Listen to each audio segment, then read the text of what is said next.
എത്ര പേർ ഈ സെമിനാറിൽ പങ്കെടുക്കുമെന്നാണ് പ്രതീക്ഷിക്കുന്നത്? ഒരു 5000 പേരിൽ കൂടുതൽ പങ്കെടുക്കും. അത് ശബരിമല സംരക്ഷണ സംഗമം ഉൾപ്പെടെ ഞങ്ങള് ഈ പന്തളത്തെ ഭക്തർ തന്നെ 5000 പങ്കെടുക്കും. പിന്നെ പ്രതിനിധികൾ അത് കൂടാതാണ് പ്രതിനിധികൾ വിദേശത്തു നിന്ന് വരെ ആളുകൾ എത്തിയിട്ടുണ്ട്. ഇവിടെ അറിയാൻ കഴിഞ്ഞത് മലേഷ്യ, സിംഗപ്പൂർ, ശ്രീലങ്ക തുടങ്ങിയ മറ്റു രാജ്യങ്ങളിൽ നിന്നുള്ള ആളുകൾ എത്തിയിട്ടുണ്ട്.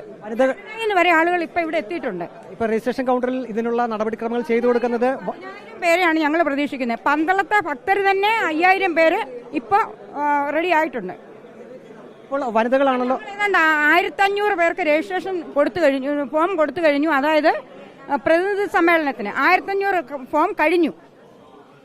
എല്ലാവരും കറുപ്പ് വേഷത്തിലാണ് എല്ലാവരും. ഞങ്ങളുടെ അയ്യപ്പനെ, ഞങ്ങൾ ശബരിമലയ്ക്ക് പോകുന്നത് മണ്ഡലകാലം തുടങ്ങിയാൽ അപ്പൊ തന്നെ ഞങ്ങൾ കറുപ്പാണ് ഉപയോഗിക്കുന്നത്. അയ്യപ്പൻ എന്ന് പറയുന്നത് ഞങ്ങളുടെ ഏറ്റവും വലിയ ശക്തിയാണ്. അതും പ്രത്യേകിച്ച് പന്തളത്തുകാർക്ക്. അയ്യപ്പന് വേണ്ടി ഞങ്ങളുടെ ജീവൻ വരെ ഞങ്ങൾ കളയും. അതാണ് അന്ന് കണ്ടില്ലേ നാമജപം, ഞങ്ങൾ അമ്മമാരാണ് ഇറങ്ങിയത്.